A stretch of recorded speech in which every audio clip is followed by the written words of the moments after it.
للمتقين والصلاة والسلام على سيدنا وحبيبنا محمد وآله وأصحابه أجمعين أما بعد فأعوذ بالله من الشيطان الرجيم بسم الله الرحمن الرحيم يا أيها الذين آمنوا عليكم أنفسكم لا يضركم من ضل إذا اهتديتم وقال تعالى ولا يجرمنكم شنآن قوم على ألا تعدلوا اعدلوا هو أقرب للتقوى صدق الله العظيم وصدق رسوله النبي الكريم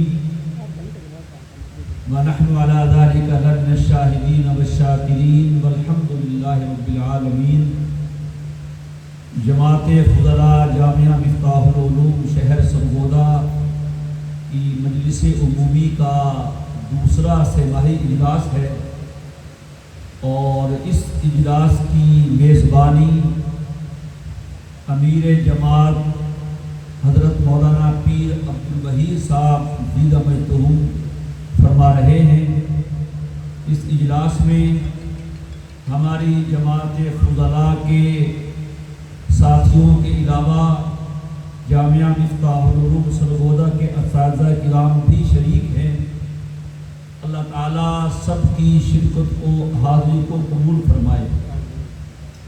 یہ ایک باہمی مل بیٹھنا ہے، باہمی ملاقات ہے، کوئی جلسہ، کوئی تقریر، کوئی واعظ و بیان کی نشست نہیں ہے، اور یہ ایسا مل بیٹھنا بھی مقاصد میں سے ہے اور فائدے سے خالی نہیں ہے۔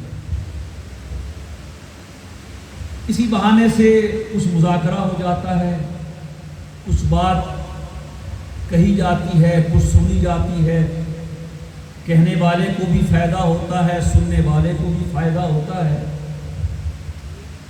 تو اللہ تعالیٰ نے جو آیت ذہن میں ڈالی وہ میں نے پڑھی، اس پر کچھ بات کر کے پھر انشاءاللہ جو اگلا مرحلہ ہے نماز کا اور کھانے کا وہ شروع کیا جائے گا، کیونکہ ہوٹل کی تقریب ہے اور 10 بجے تک اس کو بند کرنا ضروری ہے، وگرنہ ہوٹل انتظامیہ سے پہ بھاری جرمانہ عائد ہو جاتا ہے۔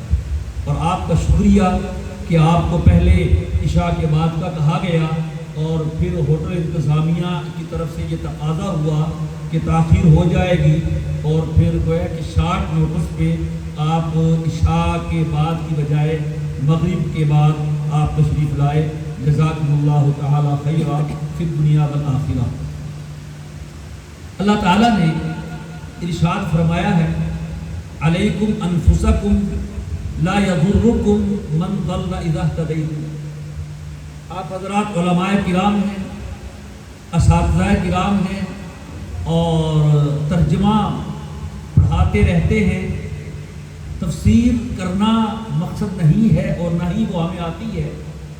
اس آیت کے حوالے سے ایک بات اللہ کی طرف سے دل میں آئی تو میں نے کہا وہ آپ کی خدمت میں بغرض اصلاح پیش کر دی جائے۔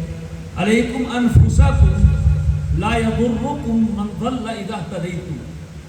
تم اپنا خیال رکھو، تمہیں نقصان نہیں پہنچا سکتا وہ شخص جو غلط راہ پہ چل پڑا ہے جبکہ تم سیدھے رستے پہ چل رہے ہو۔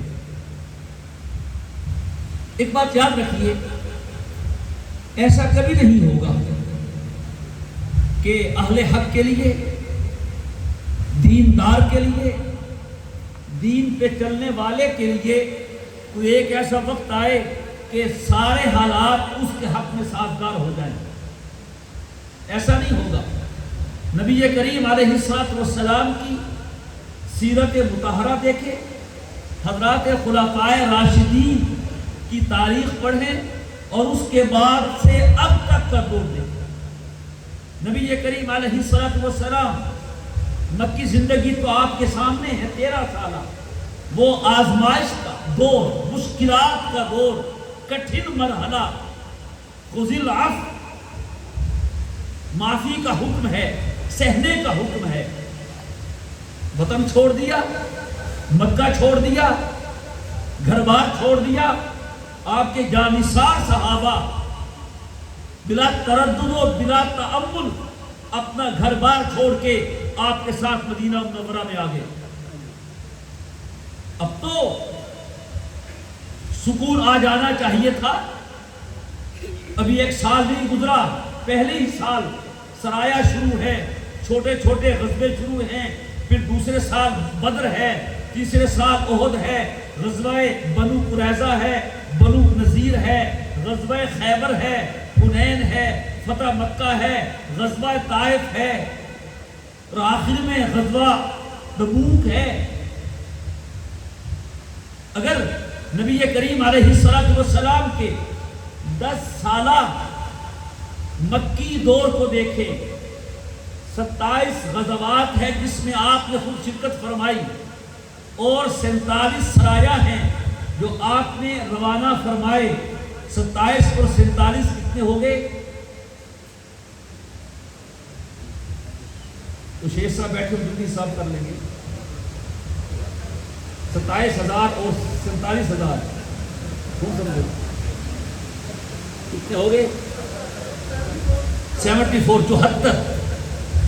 اور سال ہیں 10. مکی دور میں تو جہاد نہیں تھا نا، وہ تو ویسے ہی آزمائش کا دور ہے. 74 لڑائیاں ہیں تو 10 سال میں لڑی گئی ہیں.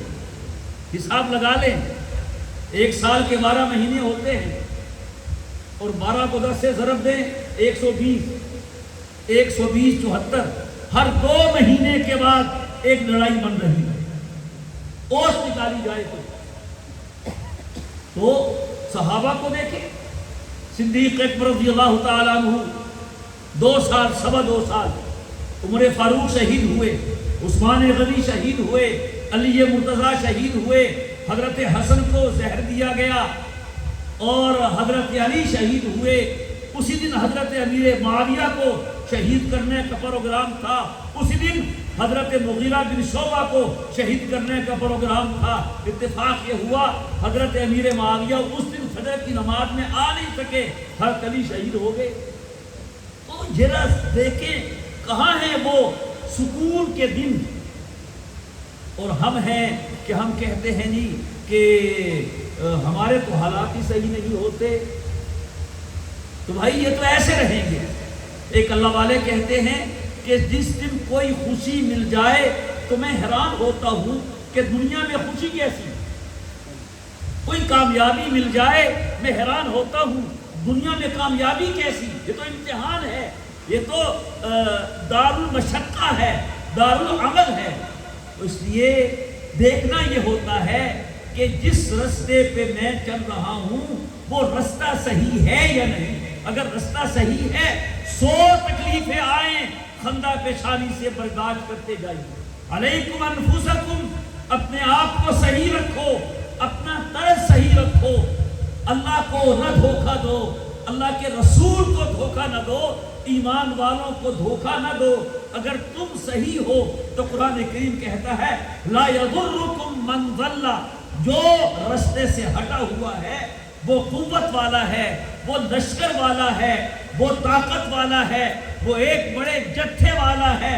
لا یضرکم من ضل اذا اہتدیتم، اگر تم ہدایت پہ ہو وہ تمہیں نقصان نہیں پہنچا سکتا.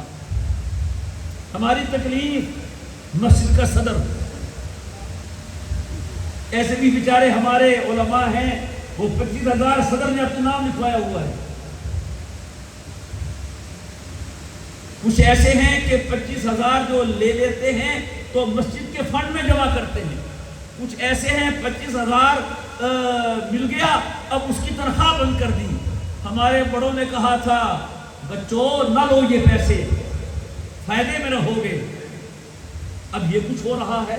ہمارا مسئلہ یہ ہے کہ مسجد کے کچھ لوگ ہیں، کچھ 2-4 بابے وہ تنگ کرتے ہیں. یہ مسئلہ ہے نا، اور کیا مسئلہ ہے ہمارا. تو اس لیے ہمیں تو اللہ نے جو کام سونپا، میں ایک جگہ پڑھ رہا تھا کہ قرآن پڑھنے والا کبھی بھی بے سکون نہیں ہو سکتا. اللہ نے جو سکون قرآن میں رکھا ہے، اس کے پڑھنے میں، اس کے سننے میں، اس کی تلاوت میں، اس کے پڑھانے میں، اس کے سمجھنے میں، اس کے سمجھانے میں دنیا کی کسی چیز میں وہ سکون نہیں ہے جو قرآن کریم میں سکون ہے۔ جو حالات نبی کریم علیہ السلام پہ گزرے ہیں، کوئی اور بندہ ہوتا اس کے چہرے پہ مسکراہٹ نہ آتی، وہ ہر وقت غم زدہ رہتا، چہرہ بکھرا ہوا پریشان رہتا، لیکن سبحان اللہ قربان جائیے، کانا یتبسم، جس کو ملتے ہیں مسکرا کے ملتے ہیں، خندہ پیشانی سے ملتے ہیں، چہرے کی چمک میں کوئی کمی نہیں ہے، چہرے کے جمال میں کوئی کمی نہیں۔ کیوں کہ اللہ نے دل کو ایسا، سینے کو ایسا کھول دیا تھا کہ جو چیز پہاڑوں کی سختی برداشت نہیں کر سکتی، اللہ کے نبی کے سینے نے وہ برداشت کر لیا۔ اس واسطے عزیزان گرامی قدر، علماء کرام، فضلاء کرام، ہمارے لیے سبق یہ ہے، علیکم انفسکم، ہم اپنے آپ کو دیکھیں، ہم اپنا طرز دیکھیں، اپنی زندگی دیکھیں، اپنی صبح و شام دیکھیں، آیا ہماری زبان سے سچ نکل رہا ہے، ہمارا کان سچ سن رہا ہے، ہمارا دل سچ بولتا ہے، ہم سچائی کے راستے پہ چل رہے ہیں، تو مطمئن رہیے دنیا کی کوئی طاقت آپ کا کچھ نہیں بگاڑ سکتی۔ اور اگر کوئی عیب ہے تو میرے بھائی سب سے عقل مند وہ ہے جو اپنا عیب تلاش کرنے والا ہو۔ آج دنیا دوسروں کے عیب دیکھتی ہے، ماحول یہ ہے، برادریوں میں یہ ہے، جماعتوں میں یہ ہے، محلوں میں، خاندانوں میں یہ ہے، ہر بندہ دوسرے کو دیکھے گا اس میں کمی کیا ہے، جبکہ ہمیں حکم ہے علیکم انفسکم، ہم تو ہمارے اساتذہ فرماتے ہیں اپنی خامی پہ نظر رکھو اور دوسرے کی خوبی پہ نظر رکھو۔ ہمارے یہاں معاملہ الٹ ہے، ہمارے ہاں اپنی خوبی بہت ہے، اسی پہ خوش رہتے ہیں، مگر رہتے ہیں، اپنی اچھائیاں دیکھتے ہیں۔ ارے اللہ کے بندو اپنے عیب دیکھو، اگر مجھے اپنا عیب نظر نہیں آتا میں سب سے زیادہ بے وقوف ہوں، میں سب سے زیادہ غلط ہوں۔ عیب کیوں نہیں میرے اندر؟ نہ میں نبی ہوں کہ معصوم ہوں، نہ میں صحابی ہوں کہ محفوظ ہوں، میں کیا ہوں؟ ایک ادنا سا مسلمان ہوں۔ حضرت علی رضی اللہ تعالی عنہ نے خلفائے ثلاثہ کی شان بیان کی، ابو بکر کی عظمت بیان کی، عمر کی، عثمان کی۔ جب اپنی باری آئی کہا میں تو مسلمانوں میں سے ایک عام فرد ہوں، مسلمانوں کا۔ اور یہ ہماری حقیقت ہونی چاہیے، یقین کیجئے گا ہمارا اندر بہت بڑا ہو جاتا ہے۔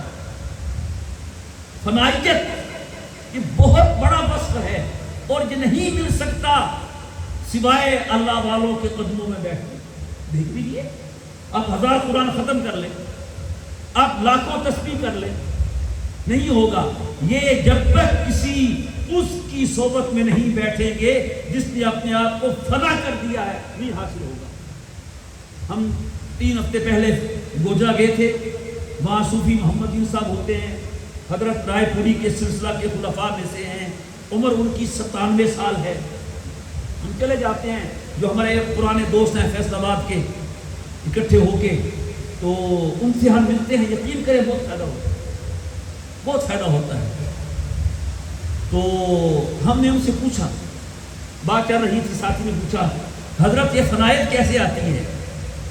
کہنے لگے دل سیاہی چوس ہوتا ہے، یہ جس دل والے کے پاس بیٹھیں گے اس کا دل آپ کی سیاہی چوس کے آپ کے دل کو صاف کر دے گا۔ یہ بات سمجھنا بہت مشکل ہے۔ کہنے لگے دل اللہ کا ہمسایہ ہوتا ہے، دل جذب کرتا ہے، اور صرف ذکر اللہ سے یہ چیز حاصل نہیں ہو سکتی جب تک کہ آپ کسی کامل کے پاس بیٹھیں گے نہیں۔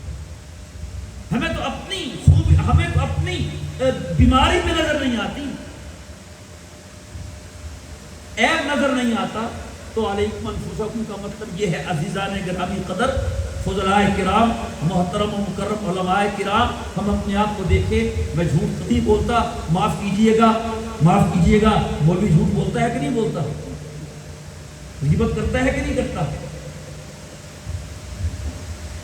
آپ کو خود کو پتا ہے۔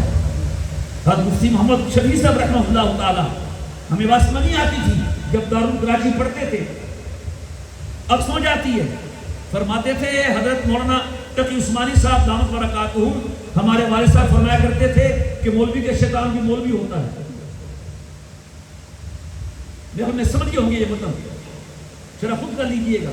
تو اس لیے علیکم انفسکم، میں اپنے آپ کو دیکھوں، میں محلے والوں کی اصلاح کر رہا ہوں، اچھی بات، ماشاءاللہ خوشی ہوتی ہے۔ ساتھی بتاتے ہیں کہ فلاں عالم نے، فلاں فاضل نے وہاں آئے مسجد میں محلے والوں کو نمازی بنا دیا، ان کی نماز اصلاح کر دی، بہت اچھا ہے ماشاءاللہ، اللہ تعالیٰ اور ترقی عطا فرمائے، بہت خوشی ہوتی ہے۔ لیکن اس کے ساتھ ساتھ علیکم انفسکم، ہمیں اپنے آپ کو دیکھنا ہے، کسی کی وجہ سے مجھے غلط نہیں ہونا ہے۔ لا یجرمنکم شنآن قوم علی الا تعدلوا، کسی کی بے اعتدالی، کسی کی دشمنی، کسی کی مخالفت آپ کو اس حد تک نہ پہنچائے، اللہ تعدلوا، کہ آپ بھی انصاف کا دامن چھوڑ دے، نہیں، اعدلوا هو اقرب للتقوی، کوئی ظلم و زیادتی کرتا ہے کرتا رہے، آپ کے لیے حکم یہ ہے، آپ نے کبھی انصاف کا دامن نہیں چھوڑا۔ الانصاف من نفسک، اپنے آپ سے انصاف کرنا ہے۔ تو اللہ تعالیٰ ہمیں اس کی توفیق دے۔ تو میرے دوستو، اصل بات یہی ہے، عقل مند وہ ہے، کامیاب وہ ہے جو دن بدن بہتری کی طرف جا رہا، دن بدن، لمحہ بلمحہ۔ اہدنا الصراط المستقیم، پیغمبر علیہ السلام کو بھی کہا گیا اہدنا الصراط المستقیم، ان کی ہدایت کیا ہے؟ وہ جس مقام پہ ہیں ان کا ہر اگلا لمحہ پچھلے لمحے سے بلندی کی طرف جا رہا۔ اور ہماری ہدایت کیا ہے؟ ہمارے اندر اگر گناہ ہیں، عیوب ہیں، وہ ہمیں نظر آنا شروع ہو جائیں، یہ بھی بڑی بات ہے۔ ایک صحابی حضور سے آ کے کہتا ہے یا رسول اللہ صلی اللہ علیہ وسلم، بڑے وسوسے آتے ہیں، بہت وسوسے آتے ہیں، اور بات تو ایسے ہیں کہ کوئلہ بن جانا گوارا ہے، ان وسوسوں کو زبان پہ لانا گوارا نہیں۔ حضور نے سن کے کیا فرمایا؟ الحمدللہ۔ کوئی حکیم ہونا، آپ اس کو نبض دکھائیں، وہ کہ ماشاءاللہ ماشاءاللہ، آدھا مرد ختم ہو جائے گا۔ حضور کی طب دیکھیے، حضور کا علاج دیکھیے، وہ پریشان ہو کے آیا، پتنی حضور کی اور استغفر اللہ ایسے وسوسے، حضور نے کہا الحمدللہ، اس کی آدھی پریشانی دور ہوگی۔ الحمدللہ، اللہ کا شکر ہے، اس نے معاملہ وسوسوں تک محدود رکھا ہے۔ اور کسی کو کہا یہ وسوسے آنے لگ گئے ہیں، جی بس سمجھیے ایمان آ گیا ہے۔ وسوسے وہاں آتے ہیں جہاں ایمان ہے، اس کا مطلب یہ ہے کہ آپ کے دل میں ایمان آ چکا ہے۔ تو ہمیں اپنی کوتاہیوں کا علم ہو، اپنی نماز کا علم ہو۔ جو نماز میں لوگوں کو پڑھاتا ہوں وہ تو بڑی اچھی پڑھاتا ہوں، اور جو میں اپنی پڑھتا ہوں وہ کیسی پڑھتا ہوں، اس میں سورہ فاتحہ کیسی پڑھتا ہوں، اس میں سورہ واقعہ کیسی پڑھتا ہوں۔ حالانکہ معاملہ الٹ ہونا چاہیے، لوگوں کو نماز جلدی پڑھائیں آسانی کے لیے، تو جب خود پڑھے تو لمبی پڑھیں، تو یہ بھی ایک کمی ہے۔ میں اپنی زبان کو بچا کے رکھوں۔ حضرت صوفی صاحب فرمانے لگے زبان کی حفاظت کرے، آنکھ کی حفاظت کرے، اور کسی کو تکلیف نہ پہنچائے، یہ نصیحت ایک ہے۔ تو علیکم انفسکم لا یضرکم من ضل اذا ہدیتم، خدا تعالی ہمیں کسی وقت بھی سچائی کے راستے سے نہ ہٹائے۔ آپ ماشاءاللہ چونکہ عالم بن گئے ہیں، آپ اتنی تو ہو کہ آپ کو یہ پتہ ہو، میں دکان پہ بیٹھا ہوں تو میں نے صحیح کیا ہے غلط کیا ہے، میں کہیں ملازم ہوں صحیح کیا ہے غلط کیا ہے، میں کہیں امام ہوں صحیح کیا ہے غلط کیا ہے، میں کہیں مدرس ہوں صحیح کیا ہے غلط کیا ہے، میں کہیں محتمم ہوں صحیح کیا ہے غلط کیا ہے۔ کم از کم پہلا درجہ تو یہ ہے کہ اپنے عیوب تو نظر آئیں۔ اگر ہمیں اپنے عیوب نظر آنے لگے اور دوسروں کی خوبیاں نظر آنے لگیں تو سمجھیں کہ ہم بہتری کی طرف جا رہے ہیں، رخ ہمارا سیدھا ہو گیا ہے۔ اور جب تک ہمیں اپنی خوبیاں نظر آتی ہیں اور ہمیں دوسروں کے عیوب نظر آتے ہیں، اس کا مطلب یہ ہے ابھی راستہ صحیح نہیں ہوا، ہم غلط راستے پہ چل رہے ہیں، ہمیں سیدھا راستہ اختیار کرنا چاہیے۔ اپنا جائزہ لے، صبح و شام دیکھیں میرا ایمان کتنا بڑا ہے. صحابہ آپس میں ملتے تھے, یہی مذاکرے تھے. گورنر تھے ابو موسیٰ اشعری, معاذ بن جبل, دونوں یمن کے الگ الگ صوبوں کے گورنر ہیں, ملتے ہیں, یہی بات ہے. کیف تقرأ القرآن, قرآن کیسے پڑھتے ہو, تم کیسے پڑھتے ہو؟ ایک نے کہا کہ میں کچھ پڑھتا ہوں پھر سو جاتا ہوں, پھر پڑھتا ہوں پھر سو جاتا ہوں. اور دوسرے نے کہا میں اول رات سو جاتا ہوں پھر اٹھ کے قرآن پڑھتا ہوں, اور میں اپنے سونے کو بھی اپنے قیام کی طرح ہی ثواب کا کام سمجھتا ہوں. تو ہماری بھی محفلیں ایسی ہوتی ہیں. تو اس لیے اللہ تعالی ہمیں راہ حق پہ چلنے کی توفیق عطا فرمائے, استقامت دے, اور ہم اپنی ذات کے حوالے سے, اپنے بیوی بچوں کے حوالے سے, اپنی امامت ملازمت کے حوالے سے کہیں بھی کبھی غلط روی کا شکار ہوں. سیدھے رہیں اور قاربو سجدو, اپنے آپ کو دوسروں کے قریب رکھو, مل مل کے رہو, اللہ کا قرب تلاش کرو. تسدید قول کی بھی ہوتی ہے, عمل کی بھی ہوتی ہے. اپنا قول بھی صحیح کرو, اپنا عمل بھی صحیح کرو, یہ ہے. باقی ہمارے جماعت فضلاء کوئی ایسی جماعت نہیں کہ جس کو باقاعدہ کوئی پارٹی کا نام دیا جائے, جیسے پیپل پارٹی ہے, فلاں پارٹی ہے, یہ ایسی کوئی پارٹی نہیں. یہ تو آپس کا ایک جوڑ ہے. جو ہمارے شہر کے فضلاء کرام ہیں وہ اگر انہوں نے ابھی جماعت کا فارم پر نہیں کیا, اس میں شامل ہوں. عام ساتھیوں کو 3 مہینے کے بعد بلایا جاتا ہے, اور ماشاءاللہ سے اللہ تعالیٰ کھانا بھی کھلا دیتا ہے. کھلا اللہ رہا ہے, اور سامنے پیر صاحب کو کر دیا ہے ماشاءاللہ. تو اسی طرح بس 3 مہینے کے بعد آپ نے آنا ہوتا ہے. شورا 2 مہینے کے بعد آ جاتی ہے. جو عملہ کے 17-18 لوگ ہیں وہ مہینے کے بعد رات کو 1-2-1.5 گھنٹے کے لیے بیٹھ جاتے ہیں, اکٹھے کھانا بھی کھا لیتے ہیں, اور جو معاملات ہیں وہ دیکھ لیتے ہیں. جو ہمارے ساتھ اس میں کام کر رہے ہیں ماشاءاللہ, پوری عاملہ, ساری شورا, پوری عمومی بہت اخلاص سے, لگن سے, محنت سے کام کر رہے ہیں. اللہ تعالیٰ سب کی محنتوں کو قبول فرمائے, اور اللہ ہمیں بھی اب جو ہمارے اساتذہ ہیں اللہ ہمیں ان جیسا بنائے جو اللہ کے مقبول لوگ ہیں. ہم نے اپنے اساتذہ کو دیکھا, ان میں سے کوئی ایک بھی لوگوں سے مانگنے والا نہیں, کوئی ایک ہے.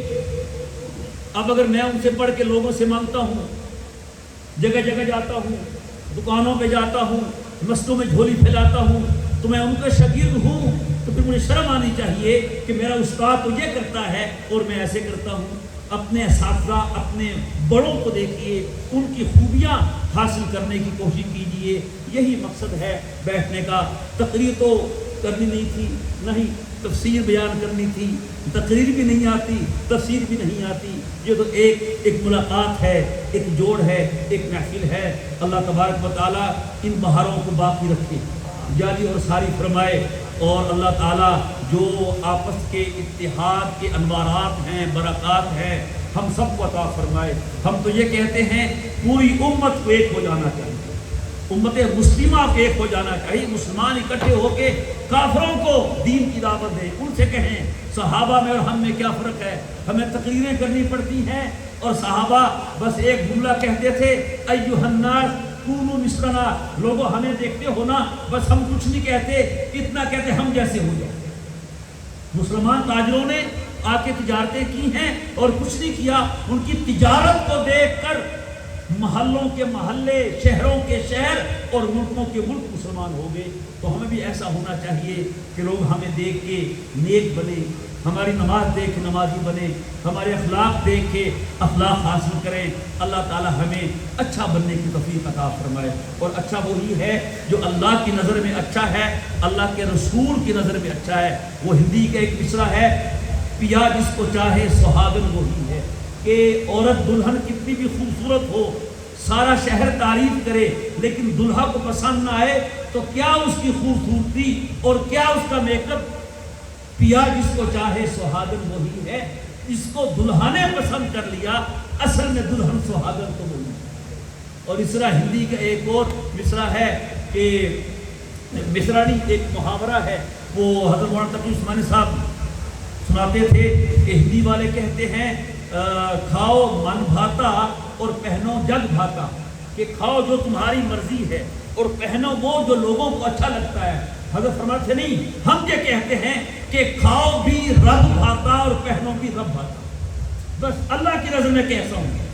دن میں ایک مرتبہ پوچھ لیا کریں، اے اللہ میں آپ کو کیسا لگ رہا ہوں؟ آپ کو اہلیہ مطلب پوچھتی ہوگی میں کیسی لگ رہی ہوں، آپ بھی کہتے ہوں گے میں کیسے لگ رہا ہوں۔ وہ تھے نا مفتی رشید احمد صاحب رحمۃ اللہ تعالیٰ، وہ لطائف وہ سناتے تھے، کیسے جا رہے تھے سفر پہ، تو عورت بھی تھی مرد بھی تھے، تو کسی نے پوچھ لیا عورت سے مرد نے کہ محترمہ آپ کہاں جا رہی ہیں؟ اس نے کہا میں مری جا رہی ہوں۔ اب ہمت کر کے عورت نے پوچھ لیا آپ کہاں جا رہے ہیں؟ کہتے میں بھی مرا جا رہا ہوں۔ تو بس یہ ہے، پوچھ لیا کرے اللہ تعالیٰ سے کہ اللہ جی میں کیسے لگ رہا ہوں، میرا آج کا دن کیسے گزرا ہے۔ تو یہ بھی ایک ہے، خرد سے زیز کی کتھیاں سنوارنے والوں، جنون کے پاس بھی ہے ایک شعبہ حیات۔ اللہ تعالیٰ ہمیں اپنا خیال رکھنے کی توفیق عطا فرمائے۔ ہم جب اپنا خیال رکھیں گے اللہ ہمارا خیال رکھے گا، اور جب اللہ ہمارا خیال رکھے گا تو دنیا کی کوئی طاقت ہمیں نقصان نہیں پہنچا سکتی۔ وآخر دعوانا ان الحمد للہ رب العالمین۔